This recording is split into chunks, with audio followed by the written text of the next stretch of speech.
નમસ્કાર વિદ્યાર્થી મિત્રો, હું ભાવેશ વાળા આજના વિડીયો લેક્ચરમાં દરેક વિદ્યાર્થી મિત્રોનું હાર્દિક સ્વાગત કરું છું. વિષય બાયોલોજી, ચેપ્ટર નંબર 16.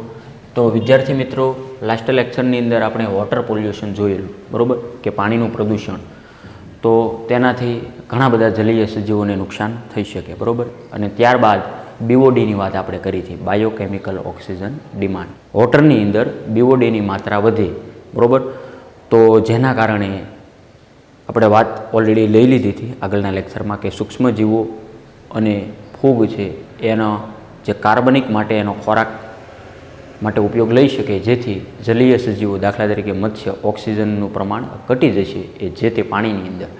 એટલે એ પાણીમાં બીઓડીની માત્રા વધી ગઈ કહેવાય, અને બીઓડીની માત્રા વધે તો જલીય સજીવોનું મૃત્યુ પણ થઈ શકે. તે આપણે ડિટેલમાં વિસ્તૃતમાં વ્યવસ્થિત જોયું હતું. હવે આજે આપણે વાત કરવી છે લીલ વિસ્ફોટ. વિસ્ફોટ એટલે શું? હવે કોઈ પણ વિસ્ફોટક તો તમે જોયો જ હશે કે દાખલા તરીકે કોઈ બોમ્બ છે એ વિસ્ફોટ થયો એટલે શું?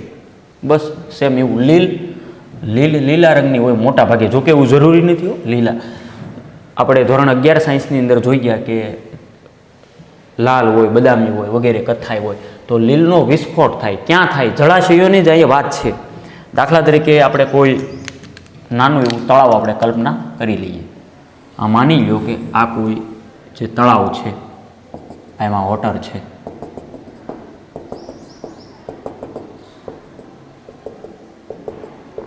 તો આ તળાવની સપાટી ઉપર લીલ જોવા મળે છે. આવું તમે બંધિયાર પાણીની અંદર સામાન્ય રીતે જોયું હોય કે લીલનું થર જામી ગયું હોય, જોયું જ હશે.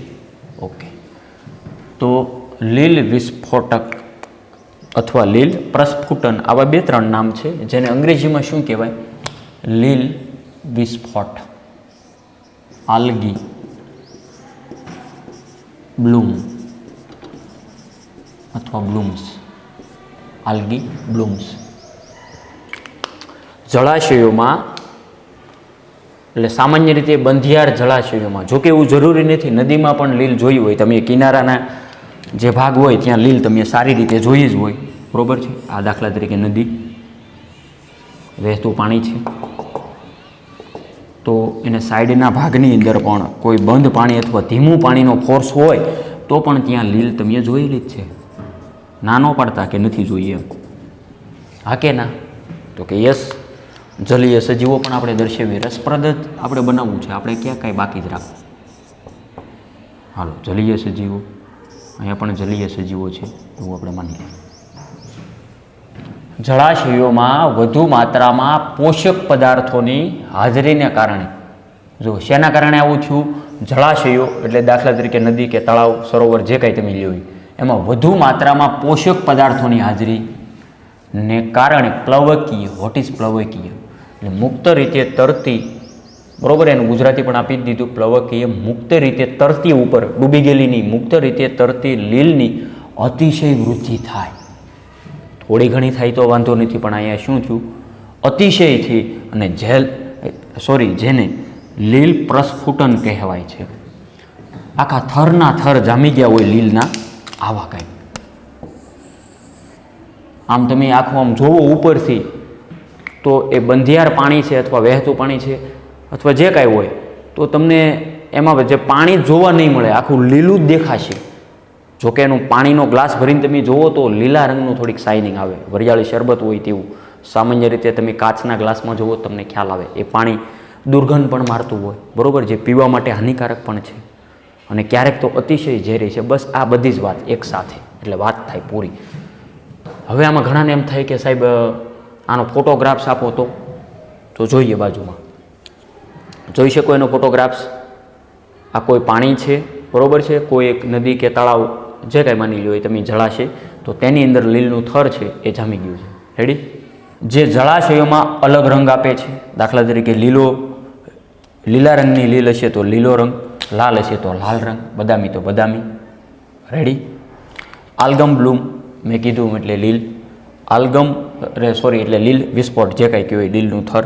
આલ્ગમ બ્લૂમને કારણે પાણીની ગુણવત્તા બગડી છે, બરાબર. એ જે પાણીની જે ક્વોલિટી છે એ જે નોર્મલી હોય એવી ન લાગે, સ્વાદમાં દુર્ગંધ મારે, વગેરે વગેરે.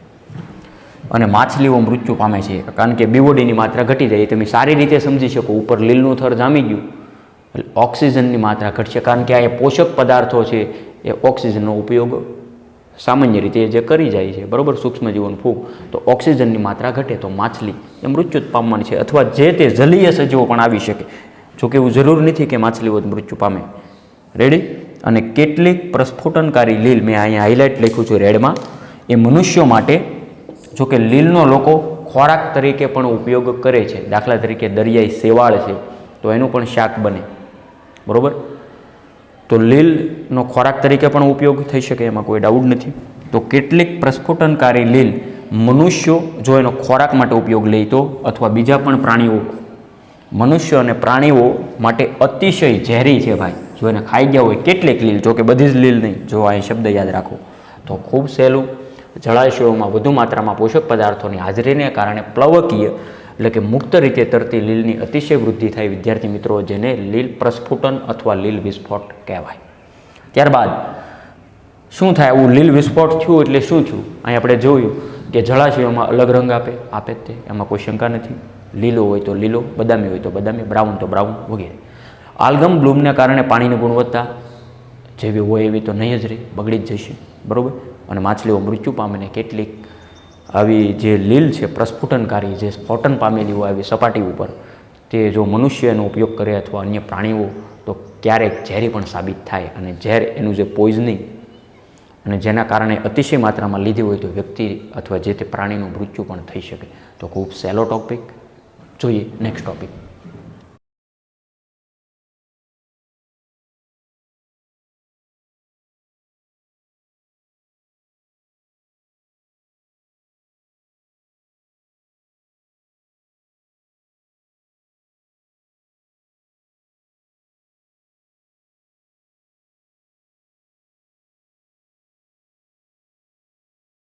તો વિદ્યાર્થી મિત્રો, લીલ પ્રસ્ફુટન જોયું. હવે આપણે આગળ વાત કરીએ કે દાખલા તરીકે જળાશયો, દાખલા તરીકે નદી કે તળાવ કે જે કાંઈ છે એ આપણે લઈ લઈએ છીએ એકવાર. આ જળાશય છે તો કે યસ, અથવા આપણે નદી લઈ લઈએ.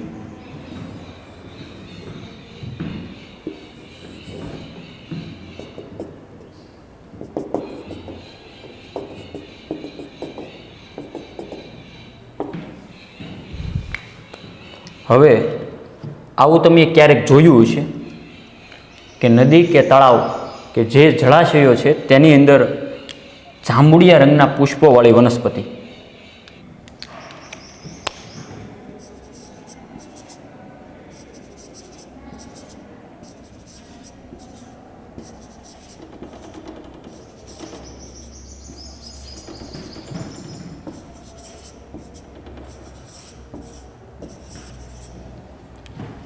તો અહીંયા એનસીઆરટી બુક્સમાં આપ્યું કે તમે ક્યારેક જળાશયોની અંદર આછા જાંબુડિયા રંગના પુષ્પો ધરાવતી વનસ્પતિ જોઈ છે. આછા જાંબુડિયા રંગના પુષ્પો, આવું તમે ક્યારેક જોયું હશે. તો આ આછા જાંબુડિયા રંગના પુષ્પો છે તો એના સુશોભનના હેતુ માટે વિદેશથી આ વનસ્પતિ લાવવામાં આવેલી છે, બરાબર. વિદેશથી, જોકે સુંદર વનસ્પતિ છે, આપણને આકર્ષે એવી આછા જાંબુડિયા રંગના પુષ્પો, બરાબર. આ આછા જાંબુડિયા રંગના પુષ્પો છે એટલે કે એક પ્રકારનું નીંદણ છે અત્યારે તો. રેડી. તો એનું નામ આપણે ખાસ યાદ રાખીશું, જળકુંભી. આ નામ છે એનું, બરાબર. અને એનું અંગ્રેજી નામ વોટર હાયસિન્થ, વોટર હાયસિન્થ. અને એનું વૈજ્ઞાનિક નામ ઇકોર્નિયા ક્રોપિસ, આવું કંઈક છે. તો આ જળકુંભી છે, બરાબર. એ એટલો બધો આંતક એને મચાવ્યો કે જે જળાશયો છે કે આ નદી કે તળાવ, નદીની અંદર પણ એટલો બધો ગ્રોથ થયો કે નદીના વહેણ ધીમા પાડી દીધા. નદીનો જે પ્રવાહ જે જતો હોય, ગતિ કરતો હોય પાણી, એ એનું વહેણ ધીમે ધીમે અટકતું જાય. એટલું બધું ઉપર આ લીલ, હમણાં આપણે જોયું લીલ પ્રસ્ફોટન, એની જેમ એ રીતે સવાઈ ગઈ છે, જેના લીધે એ ખૂબ નુકસાનકારક થઈ છે, બરાબર. એટલે નુકસાનકારક એટલે એને દૂર કરવી એ અઘરી છે, બરાબર. એ ખૂબ ઝડપથી ગ્રોથ થતી વનસ્પતિ છે. તો આ એક વાત છે જળકુંભીની, તે આપણે એનસીઆરટી બેઝ મુજબ જોઈ લઈએ. રેડી? જળકુંભી water hyacinth. જળાશયોમાં ખૂબ જ આકર્ષક આકારની તરતી વનસ્પતિઓ પર મળી આવતા આછા જાંબુડિયા રંગના સુંદર પુષ્પો તમે જોયા છે. આ વનસ્પતિઓ કે જે તેમના સુંદર પુષ્પો માટે ભારતમાં લાવવામાં આવી હતી, જો કે વિદેશની છે મૂળ જાતિ, તેમની અતિશય વૃદ્ધિના કારણે આપણા જળમાર્ગોમાં અવરોધ ઊભો થવાથી મોટી પાયમાલી થઈ અને કે તેઓ તેમને દૂર કરવાની આપણી ક્ષમતા કરતાં ખૂબ જ વધારે ઝડપથી વૃદ્ધિ પામે છે. જેનો મતલબ શું? આપણે જે એને દૂર કરીએ તો પણ નાનો એવો ભાગ હશે તો પણ એટલી બધી અતિશય વૃદ્ધિ પામે અને ફરી પાછી જળ સપાટી ઉપર છવાઈ જાય. તે વનસ્પતિ જળકુંભી વોટર હાયસિન્થ, જેનું ઇંગ્લિશમાં નામ જે ત્રાસા ઇટાલિક નામ હોય, બરાબર. આપ શ્રી જાણો છો નામકરણના નિયમો, પ્રજાતિ, જાતિ. રેડી? તો એનું વૈજ્ઞાનિક નામ આપેલું છે ઇટાલિકમાં આઇકોર્નિયા ક્રેસિપ્સ, કે જે વિશ્વની સૌથી વધારે સમસ્યારૂપ જલીય નીંદણ છે. તેને ટેરર ઓફ બેંગાલ પણ કહેવાય છે. શા માટે? જો કે સૌ પ્રથમ બંગાળની અંદર એણે આંતક મચાવેલો, ટેરર એટલે આંતક, બરાબર. એ નદી ઉપર એટલી બધી છવાઈ ગઈ બંગાળની અંદર, પશ્ચિમ બંગાળ, વેસ્ટર્ન ઓફ બેંગાલ, તો એટલા માટે નામ આપી દીધું ટેરર ઓફ બેંગાલ. અને તેઓ સુપોષી જળાશયોમાં વિપુલ પ્રમાણમાં વૃદ્ધિ કરે છે. જે તળાવની અંદર અથવા જે જળાશયો હોય, નદી, તળાવ, ઝરણા, સરોવર વગેરે, જ્યાં પોષક દ્રવ્યોની માત્રા વધારે હોય, મેક્સિમમ, તો ત્યાં તો એ ઝડપથી એનો ગ્રોથ થાય એમ. અને તે જળાશયોના નિવસન તંત્રની ગતિશીલતા અસંતુલિત ઊભી કરે છે, બરાબર. દાખલા તરીકે ઉત્પાદનની ક્ષમતા ઘટશે કારણ કે આવી નીંદણ છે, બરાબર. એ આપણે જાણીએ જ છીએ ગુજરાતીમાં કે પાક સાથે ઉગી નીકળતી બિનજરૂરી વનસ્પતિને નીંદણ કહેવાય. તો મુખ્ય પાકને ઇફેક્ટ થાય, પ્લાન્કટોન છે, મત્સ્ય છે, તો તેને આ બધાને ખોરાકની માત્રા ઓછી મળશે, જેથી અનુક્રમે આહાર શૃંખલામાં નાના સજીવો, મોટા સજીવો, ઉચ્ચ વગેરે આપ શ્રી જાણો છો એ મુજબ દરેકને ઇફેક્ટ થઈ શકે, બરાબર.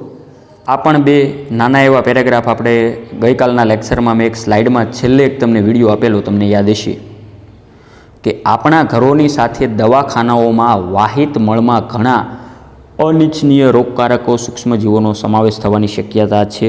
હવે દાખલા તરીકે દવાખાનું હોય, બરાબર, હોસ્પિટલ, અસ્પતાલ, જે કંઈ આપણે કહેતા હોય, તો હોસ્પિટલની અંદર કોઈ દર્દી હોય, હવે એને માની લો કે એને ન્યુમોનિયા છે કે ટાઇફોઇડ છે અથવા વગેરે, અત્યારે હાલમાં કોરોના કે વગેરે, તો આવું બધું વાહિત મળ છે, બરાબર, એ ગટર લાઇનમાં વહેવડાવવામાં આવે તો એ નદીમાં અને ત્યાંથી દરિયામાં, તો ટૂંકમાં એને ડાયરેક્ટ નથી છોડવાનું એમ કહે છે. તો એની સારવાર કરીને એનું કેમિકલ કંઈક નાખી, બરાબર, આવા સૂક્ષ્મજીવો કે વાયરસ મારી અને પછી આ પાણીને મુક્ત કરવું જોઈએ. જો એ રીતે ન કરવામાં આવે, સીધું એને નદી કે ગટરમાં વહેવડાવી દેવામાં આવશે તો જેનાથી ગંભીર રોગો થઈ શકે. દાખલા તરીકે નદીની અંદર વહેવડાવ્યું હોય અને નદી કાંઠે જે કાંઈ ગ્રામ્ય વિસ્તાર હોય તો જે લોકો એનો ઉપયોગ કરે તો તેને મરડો, બરાબર, અતિસાર અથવા ટાઇફોઇડ, કમળો કે કોલેરા વગેરે આવા રોગો થઈ શકે છે. એમાં કોઈ શંકા જ નથી, કારણ કે આ બધા રોગો પાણીના માધ્યમથી ફેલાઈ શકે. બીજો પેરેગ્રાફ, ઘરેલું વાહિત મળની જેમ પેટ્રોલિયમ, બરાબર, જે પેટ્રોલની રિફાઇનરી, બીજું કાગળ ઉત્પાદન, ધાતુ નિષ્કર્ષણ, બરાબર, ધાતુ નિષ્કર્ષણ અને પ્રક્રિયાઓ, રાસાયણિક બનાવટો જેવી કે યુરિયાની બનાવટ, ડીએપી વગેરે, અથવા કોઈ પણ કેમિકલ છે, બરાબર, H2SO4, HCl વગેરે વગેરે જેવા ઉદ્યોગોમાંના નકામા પાણીમાં ઘણીવાર ઝેરી પદાર્થો, ખાસ કરીને ભારે ધાતુઓ. તો કે ભારે ધાતુઓ તમારે કઈ સમજવાની છે કે દાખલા તરીકે જેની ઘનતા 5 ગ્રામ પ્રતિ સેમી ઘનથી વધારે ઘનતા ધરાવતા હોય એવા તત્વો, જેવા કે પારો એટલે કે મર્ક્યુરી, Hg, બીજું કેડમિયમ છે, નેક્સ્ટમાં તાંબુ, સીસુ વગેરે વ્યાખ્યાયિત કરી શકાય, તથા વિવિધ અકાર્બનિક સંયોજનો હોય. મતલબ કે આવી ફેક્ટરીઓ જે કંઈ છે કે પેટ્રોલિયમ રિફાઇનરીઓ છે કે કાગળ ઉત્પાદન કે ધાતુના કારખાના છે કે દવા બનાવવાની ફેક્ટરી કે રસાયણ, રંગ વગેરે, અથવા કોઈ કોસ્મેટિક, પ્લાસ્ટિક વગેરે, તો એ ડાયરેક્ટ એનું જે વાહિત જે પાણી છે અથવા મળ છે અથવા આવું દૂષિત પાણી છે, બરાબર, કોઈ ડાઇઝ બનાવી હોય, કોઈ કાપડની ફેક્ટરી છે તો વધારાનો રંગ વગેરે, તો એ બધું સીધું નદીમાં ઠાલવવાનું નથી એમ કહેવા માગે છે. જો એ સીધું નદીમાં ઠલવાય તો આવી ભારે ધાતુઓ પણ ક્યારેક જેવું કે પારો, કેડમિયમ વગેરે, તાંબુ, તો એ પણ જલીય સજીવો માટે નુકસાન છે, જેથી આહાર શૃંખલામાં વિક્ષેપ ઊભો થઈ શકે. બરાબર, એમ ટૂંકમાં કે ક્લિયર. વાત કરીએ જૈવિક વિશાલન. વોટ ઇઝ જૈવિક વિશાલન, જેનું અંગ્રેજીમાં નામ છે બાયોમેગ્નિફિકેશન. તો કે સાહેબ એટલે શું? હવે દાખલા તરીકે હમણાં તમે જોયું કે લીલ પ્રસ્ફુટન છે કે વગેરે, બરાબર, કે અનુક્રમિક પોષક સ્તરોએ આ તમે શીખી ગયા. આગળ આહાર શૃંખલા તમે શીખી ગયા એમાં કે દાખલા તરીકે ઉત્પાદકો, પ્રાથમિક, ઉપભોગીઓ, દ્વિતીય કક્ષાના, તૃતીય કક્ષાના, ચતુર્થ કક્ષાના વગેરે, બરાબર. આખી આહાર શૃંખલા તમે જાણો છો. દાખલા તરીકે જો શોર્ટમાં યાદ કરાવી દો કે લીલી વનસ્પતિ, બરાબર, લીલી વનસ્પતિને ખાનાર, દાખલા તરીકે તૃણાહારી, દાખલા તરીકે સસલું. ત્યારબાદ જો તૃણાહારીને ખાનારા તો કે માંસાહારી, માંસાહારીને ખાનારા, બરાબર, તો ઉચ્ચ માંસાહારી, બરાબર. અને બેયને દાખલા તરીકે હર્બીવોરા અને જે કાર્નિવોરા, શાકાહારી અને માંસાહારી, મિશ્રાહારી, આવી આપણે વિસ્તૃતમાં આહાર શૃંખલા સમજી ગયા. અનુક્રમિક પોષક સ્તરોએ ઝેરીલા પદાર્થોની સાંદ્રતામાં વધારો થવો, સાંદ્રતામાં વધારો થવાનો છે. એ જે અત્યારે નહીં સમજાય આ લીટી જોઈએ આપણે. બીજો પોઈન્ટ, એટલે આનો અર્થ આપ્યો આ જૈવિક વિશાલન. જોકે આપણે એનસીઆરટી બેઝ મુજબ લીટી ટુ લીટી જોવાનું જ છે, પણ આ ખાલી મેં કન્સેપ્ટ લેવાનો પ્રયત્ન કર્યો કે અનુક્રમિક પોષક સ્તરો હોય. કેમ? દાખલા તરીકે મેં કીધું એમ કે આ લીલી વનસ્પતિ છે, બરાબર, તો એને ખાનારા હોય, દાખલા તરીકે સસલું, તો સસલાની અંદર થોડીક સાંદ્રતા વધશે. ત્યારબાદ એને ખાનારા હોય સિંહ, તો સિંહની અંદર વધશે, બરાબર. અનુક્રમે આગળ પોષક સ્તરોએ સાંદ્રતા વધે. એમ અનુક્રમિક પોષક સ્તરોએ ઝેરીલા પદાર્થોની સાંદ્રતામાં વધારો થવો. દાખલા તરીકે કેટલાક એવા ઝેરી પદાર્થો આપણા શરીરમાં એનું પાચન થતું નથી, એમનેમ જ રહે, એ એટલા બધા વધતા જાય, બરાબર, એને જૈવિક વિશાલન કહેવાય શોર્ટમાં. ક્લિયર. આ ઘટનાને કારણે શું થાય? આવું ઝેર એક પ્રકારનું ધીમું જે પોઈઝનિંગ ભેગું થાય. દાખલા તરીકે દરિયાની અંદર અથવા કોઈ બંધ તળાવની જ આપણે વાત કરો ને, દાખલા તરીકે કોઈ તળાવ છે, માની લો કે અહીંયા મેં ઉદાહરણ આપેલું જ છે, એ પણ આપણે જોઈએ કે આ ઘટનાને કારણે સજીવોમાં ઝેરી પદાર્થો એકત્રિત થવાથી તેમનું ચયાપચય, બરાબર, એનું ચયાપચય સિસ્ટમ છે, અને બીજું નિકાલ જે કાંઈ ઉત્સર્જન છે, બરાબર, તો એ થઈ શકતો નથી. જોકે આવા ઝેરોનું ચયાપચય એટલે કે એનું પાચન પણ નથી થતું, અને બહાર શરીરની બહાર એનો નિકાલ પણ થતો નથી. અંદર જે હોય એ બધા ભેગા થાય, એકઠા થાય, અને આથી તેનું વહન અન્ય ઉચ્ચ પોષક સ્તરે થાય. અને આ ઘટના આપણે સારી રીતે સમજવી. આ ઘટનાને સમજવા માટે મર્ક્યુરી, HG ગુજરાતીમાં પારો, અને DDT, DDTનું ફૂલ ફોર્મ આગળના લેક્ચરમાં મેં તમને કીધું હતું, યાદ કરી જવું તમારે. DDT માટે ખૂબ જ જાણીતું છે. DDTનું ફૂલ ફોર્મ એ પણ આપણે લખી જ નાખીએ. DDT યાદ રાખજો, અગત્યનું છે. ડાયક્લોરો ડાયફિનાઇલ ટ્રાયક્લોરોઇથેન.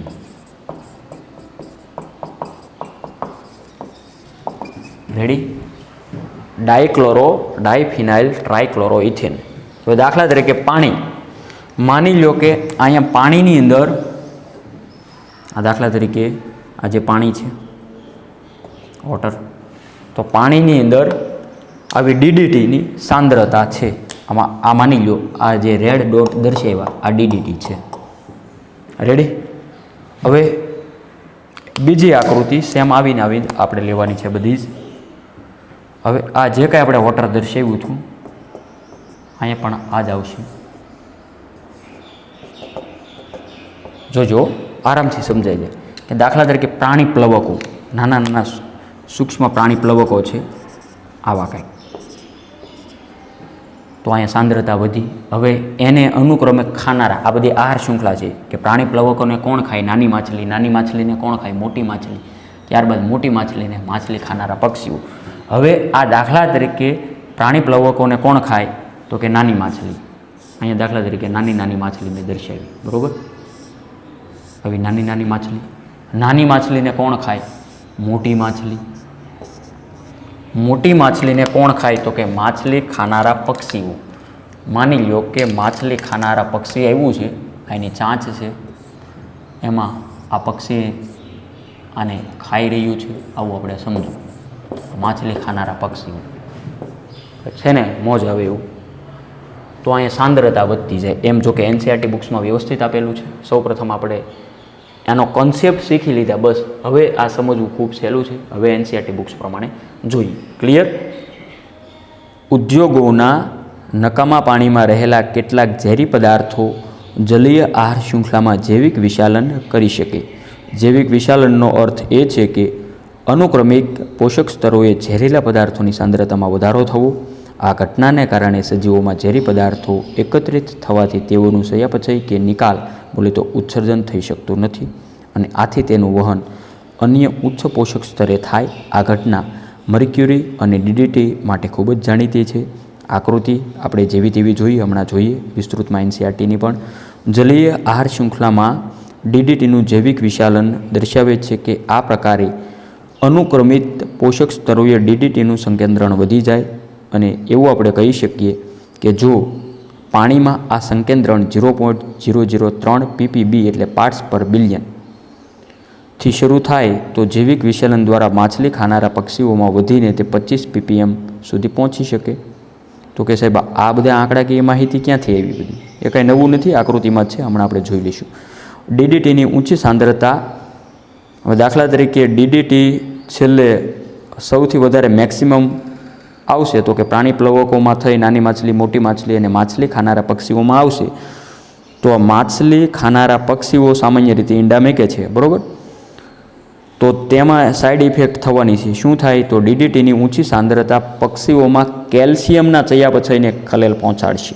એમાં કેલ્શિયમનું ચયાપચય થતું નથી અને જેના કારણે અંડકવચ પાતળું થઈ જાય કે પક્ષીઓના ઈંડાનું અંડકવચ છે બાહ્ય એ પાતળું થઈ જાય, જે પરિપક્વતા પહેલાં જ તે તૂટી જાય, જેથી પક્ષીઓની વસ્તીઓમાં ઘટાડો થઈ શકે આ ડીડીટીના કારણે. તો આ ડીડીટી કેવું ડેન્જર છે જલીય સજીવો માટે એ તમે અનુમાન લગાવી શકો. હવે એનસીઆરટી બુક્સની આકૃતિ કે જલીય આહાર શૃંખલામાં ડીડીટીનું જૈવિક વિવર્ધન. દાખલા તરીકે પાણી છે, સૌથી નીચેથી આપણે શરૂઆત કરવાની છે, નીચેથી ઉપર તરફ જવાનું છે. રેડી? ઓલરેડી એરો દર્શાવેલો છે. દાખલા તરીકે પાણીની અંદર ડીડીટી 0.003 ppm એટલે પાર્ટ પર મિલિયન અને બી હોય તો બિલિયન. રેડી? તો અનુક્રમે વોટરની અંદર જે પ્રાણી પ્લવકો હોય એની અંદર સાંદ્રતા વધી જોઈ શકો તમે વિથ ફોટોગ્રાફ સહિત. એનસીઆરટી બુક્સમાં વ્યવસ્થિત છે, લાઈવ બુક્સ રાખીને પણ તમે સમજી શકો. ડીડીટી 0.04 ppm એ જે કાંઈ આંકડાકીય માહિતી છે. ત્યારબાદ નાની માછલીની અંદર આ દાખલા તરીકે આ પ્રાણી પ્લવકો છે એ બધા જ ને આ નાની માછલી ખાઈ ગઈ તો એમાં સાંદ્રતા વધી. તો કે યસ.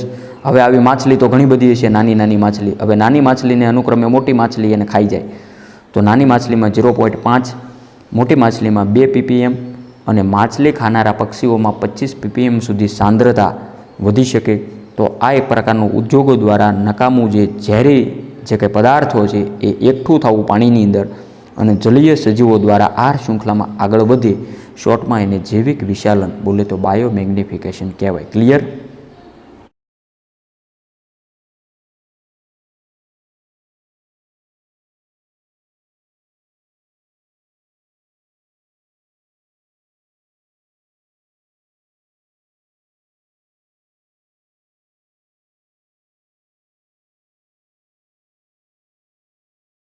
હવે વિદ્યાર્થી મિત્રો વાત કરીએ સુપોષકતાકરણ. ખૂબ સહેલો ટોપિક, ઇન્ટરેસ્ટિંગ. સુપોષકતાકરણ. તો કે સાહેબ આનું વર્ણન અઘરું છે. આનું વર્ણન જ આપવું નથી તમને, આકૃતિ ઉપરથી જ બધું સમજાવી દેવું, એટલું સહેલું છે. જોઈએ દાખલા તરીકે કોઈ જળાશય માની લો કે, તો કે સાહેબ આ શું દોર્યું? આ એક નવું તળાવ છે એવું માનો કે નવું તળાવ નિર્મિત આપણે કર્યું, બનાવ્યું નવું તળાવ. હાવ કોઈ જેસીબી અથવા માનવ દ્વારા નવું તળાવ બનાવ્યું. નવું તળાવ બનાવ્યું, માની લો કે ચોમાસું આવ્યું, વરસાદનું પાણી આવ્યું, વરસાદના પાણીથી આ તળાવ આખું ભરાઈ ગયું.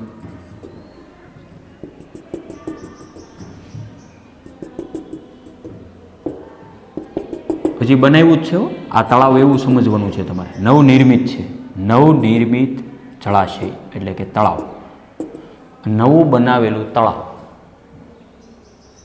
ચોમાસાનું પાણી આવ્યું.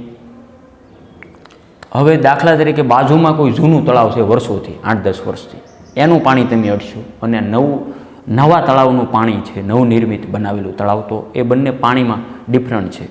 આ નવા તળાવનું પાણી ઠંડુ હશે, ઓલું થોડુંક આની સાપેક્ષે ગરમ હશે. હા કે ના? જોકે માટીનો ગુણધર્મ છે, નવું બન્યું છે એટલા માટે. હજી અહીંયા કોઈ જલીય સજીવો નથી, કારણ કે હજી નવું જ નિર્માણ થયું. તો ધીમે ધીમે પ્રાકૃતિક જીર્ણતા તરફ આગળ વધીએ. બરાબર? દાખલા તરીકે ધીમે ધીમે મેં કીધું કે આ વરસાદનું પાણી આવ્યું,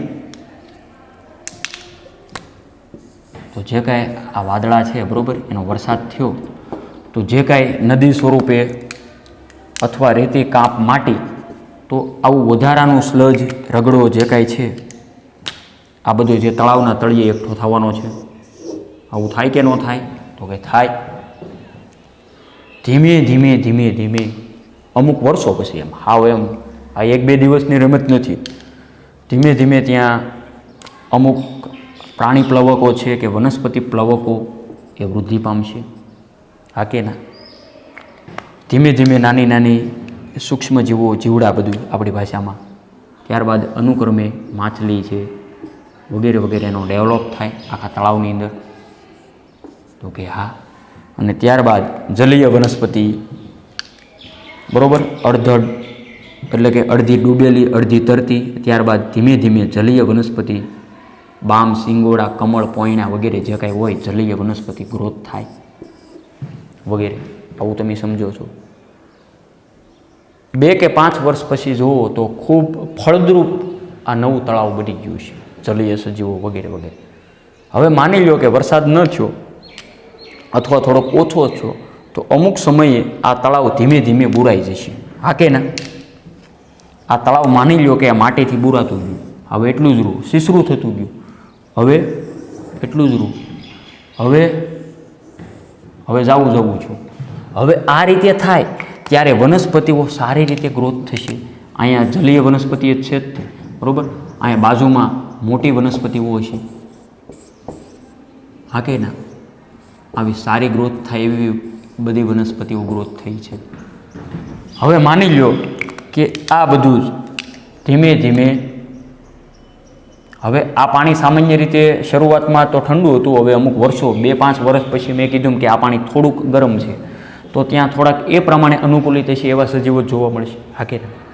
હવે માની લો કે આ તળાવ છે એ સદંતર લુપ્ત થઈ ગયું, માટીને બાટીને બધું ભરાઈ ગયું, અને ત્યાં જમીનની અંદર ફેરવાઈ ગયું, અને ત્યાં વનસ્પતિઓ ગ્રોથ થઈને જંગલનું નિર્માણ થઈ ગયું. એક સમયે જે તળાવ હતું એ અત્યારે જંગલની અંદર કન્વર્ટ થઈ ગયું. બસ આ બીજું કાંઈ નહીં, આ જ સુપોષકતાકરણ. બરાબર? કારણ કે ફળદ્રુપતા વધી જાય ને તો આવું થાય. પોષકતાકરણ, વધારે પડતું ફળદ્રુપ જે કાર્બનિક દ્રવ્યો વગેરે વગેરે એ અતિશય માત્રામાં વધી જાય તો તળાવનું જંગલમાં કન્વર્ટ થઈ ગયું. બરાબર? ધીમે ધીમે આવું તમે સારી રીતે સમજી શકો. બસ આ જ બધી વાત એનસીઈઆરટી બુક્સમાં વ્યવસ્થિત મુદ્દા પાડીને લખીને આપ્યું. એટલે ગભરાવવું નહીં. આપણે લાઈવ ડેમોન્સ્ટ્રેશન સાથે સમજવાનો પ્રયત્ન કર્યો. હવે આની આ વસ્તુ આપણે થિયરી એનસીઈઆરટી બુક્સની જોઈ લઈએ. સુપોષકતાકરણ એટલે કે યુટ્રોફિકેશન એ તળાવના પાણીમાં પોષક તત્વોના વધારા દ્વારા થતી તેની પ્રાકૃતિક જીર્ણતા છે. મેં તમને કીધું હતું ને એમ કે તળાવના પાણીમાં પોષક તત્વોના વધારા દ્વારા થતી તેની પ્રાકૃતિક જીર્ણતા. જીર્ણતા એટલે શું? એનું જે પતન થવું. દાખલા તરીકે કોઈ પર્ણ છે એ ધીમે ધીમે નાનું હોય, જે કુમળું પર્ણ, ત્યારબાદ એ મોટું થાય, પરિપક્વ થાય, પછી ધીમે ધીમે એ વૃદ્ધિ પામીને ઘરડું થાય અને એના વૃક્ષથી એનો સંપર્ક ગુમાવી અને નીચે પડશે, તો એ જીર્ણતા કહેવાય, વન ટાઈપ. તો આ પ્રાકૃતિક જીર્ણતા. એક નવનિર્મિત તળાવનું પાણી ઠંડુ અને સ્વચ્છ હોય છે, બરાબર. માટી નીચે બેસી ગઈ હોય ત્યારે આવડી ત્યારની વાત છે. બીજું કે થોડાક જીવનનું સમર્થન કરે છે. શરૂઆતમાં મેં કીધું એમ કે થોડાક જ એવા સજીવો હશે. સમયની સાથે સાથે તળાવમાં ઉમેરાતા પ્રવાહો નાઇટ્રોજન અને ફોસ્ફરસ જેવા પોષક દ્રવ્યો રજૂ કરે છે. દાખલા તરીકે કોઈ રીતે નાઇટ્રોજન કે ફોસ્ફરસ આવ્યો બરાબર, વહેતા પાણી સાથે, જે જલીય સજીવોની વૃદ્ધિને પ્રોત્સાહન આપશે.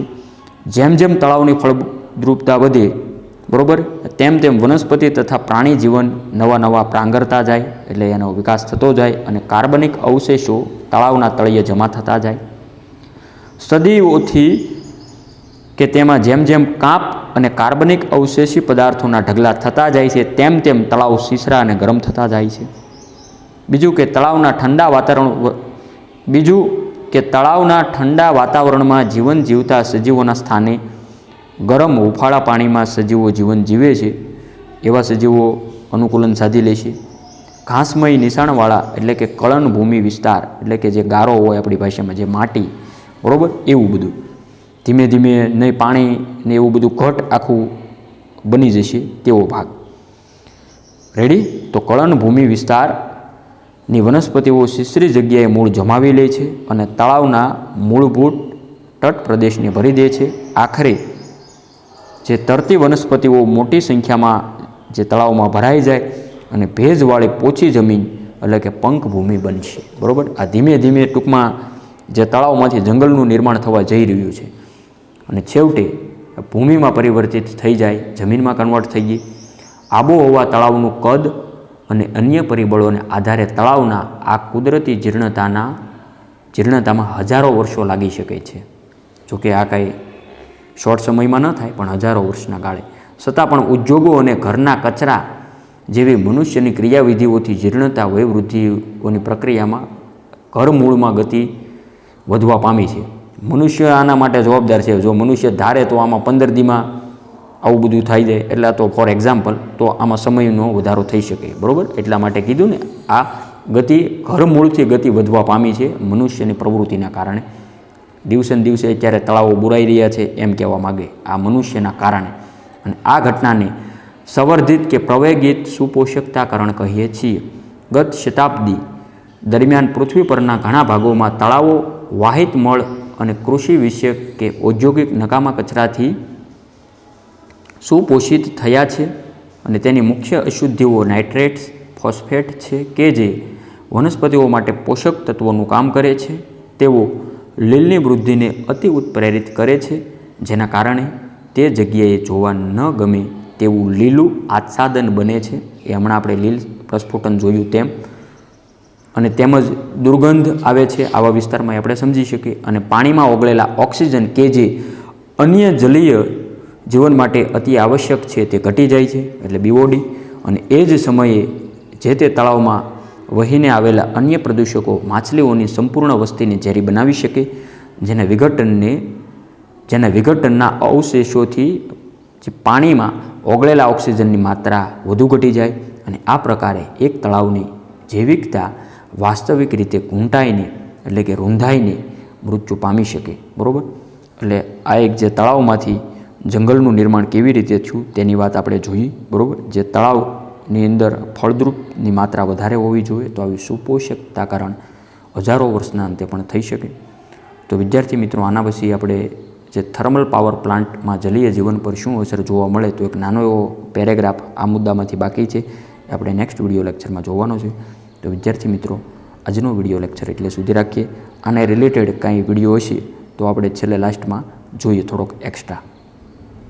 Toxic substances such as mercury, cyanide and DDT are not biodegradable and get incorporated into the food chain, causing biomagnification of the toxicant. Biomagnification is an increase in the concentration of a toxicant at successive trophic levels. For example, biomagnification of DDT in an aquatic food chain including zooplankton, small fish, large fish and fish-eating birds is as shown in the diagram. High concentration of DDT disturbs calcium metabolism in birds, which causes thinning of eggshells and their premature breaking. This eventually results in a decline in bird population. Decades ago, these plants were introduced in water for their beautiful shape and flowers. However, they have now become troublesome aquatic weeds that are spreading rapidly and causing an imbalance in the ecosystem dynamics of water bodies. In fact, water hyacinth is called the terror of Bengal and is considered the world's most problematic aquatic weed.